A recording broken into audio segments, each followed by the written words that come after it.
Hey, welcome back, ladies and gentlemen, boys and girls, children of all ages. It is Chris, back again to talk to you about a little ditty, a little cinematic masterpiece from 2000 called Vampire Hunter D Bloodlust. Alright, so I talked about Vampire Hunter D, I think it was my last review, actually. And so, we discussed it was a staple of anime. It came out in 85, or the first one came out in 85, the original Vampire Hunter D, and it was a staple of, it was one of the first animes that I remember seeing as a kid come to America and really make an impact on people.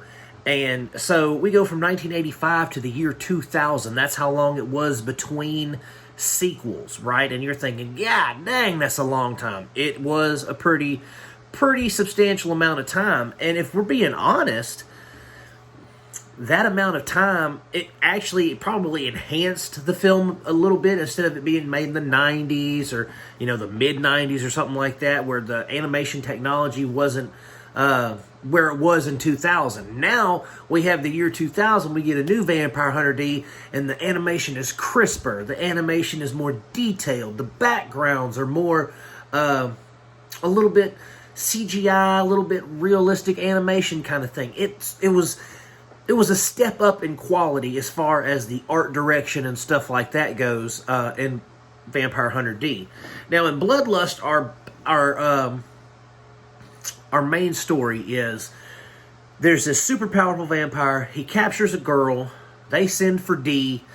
They want basically, hey, bring our girl back if you can from this super powerful vampire. Well, he's not the only one on the trail of this chick, right? So they hire the Marcus brothers, and there's this group of vampire hunters.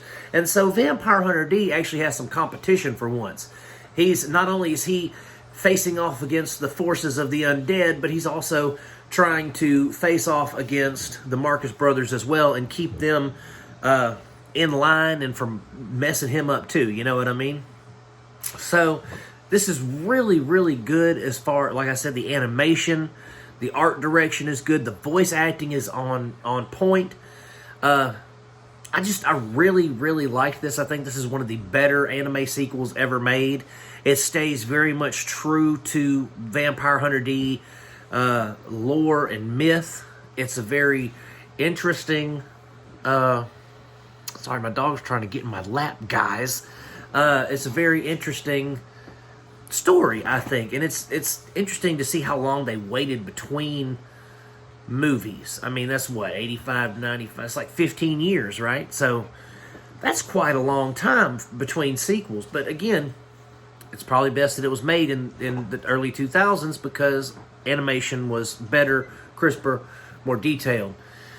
Guys, I really don't know what else to talk about on this one aside from it's just a badass movie. I mean, what else came out in the year 2000? I was watching Dragon Ball Z, maybe a little One Piece, something like that. This was a very mature animated film. I remember when I first got it, I think I had to special order it from somewhere. I got it, and a buddy of mine, we were both Vampire Hunter D, fans.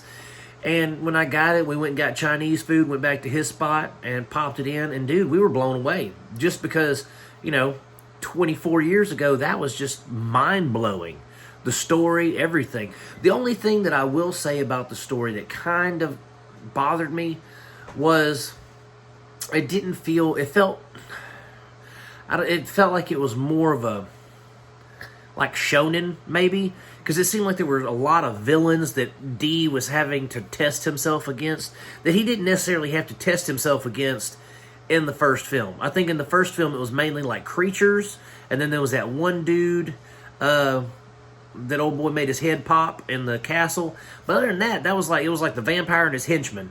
And this, it was like, okay, well, not only does Vampire Hunter D have to, fight this super powerful vampire, but then he has to fight this super powerful vampire's minions, which are like a plant lady, poison ivy, a werewolf dude, these crazy creatures and stuff. And I don't recall that from the first one. That wasn't in the first one, and I think that almost kind of hindered this one, because it relied a lot on the action.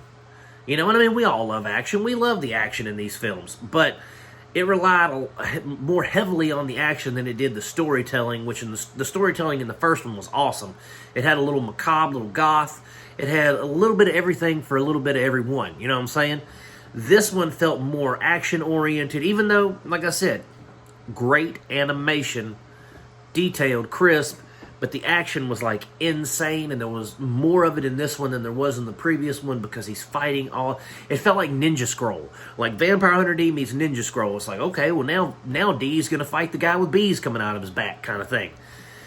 And that it was still cool, still awesome, still loved that about it, still enjoyed it. But I think that was one of the hindrances of the film, was it was maybe a little too much action and not enough focus on the actual story of D finding this chick.